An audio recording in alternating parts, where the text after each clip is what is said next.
রেদওয়ান, সকাল থেকে তো স্কেজুয়াল মেনে ট্রেনগুলো যাত্রা করছে, যাত্রীরা কি বলছেন, তারা কতটুকু সন্তুষ্ট?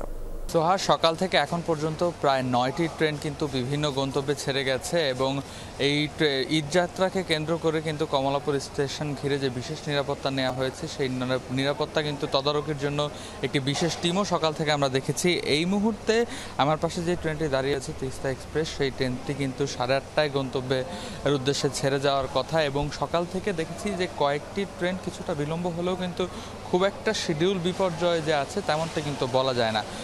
5 থেকে 10 মিনিট বিলম্ব হলেও কিন্তু সময় মতোই ট্রেনগুলো ছেড়ে যাচ্ছে অন্যান্য ট্রেনগুলো, এবং কয়েকটি ট্রেন যদিও দেরি হয়েছে সেই বিষয়ে যাত্রীদের কিন্তু কোনো অভিযোগ ছিল না। অনেকেই বলছেন যে স্বাচ্ছন্দ্যেই তারা আসলে ট্রেন যাত্রাতে উপভোগ করতে করতে আসলে ঈদের যাত্রা উপভোগ করতে করতে কিন্তু বাড়ি যেতে পারছেন।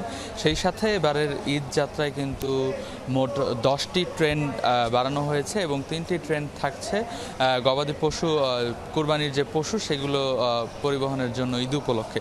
এছাড়াও আমরা দেখেছি যে স্টেশনের বাইরে এবং স্টেশনের ভেতরে কিন্তু নিরাপত্তা বাহিনীর যে টহল সেটি জোরদার করা হয়েছে। র্যাবের টহল ছিল।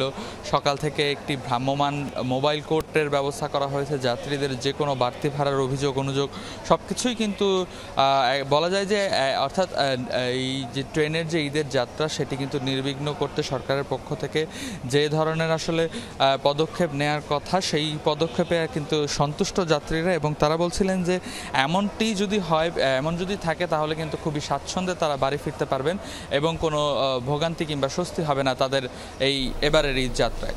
রেদওয়ান, অনেক ধন্যবাদ আপনাকে।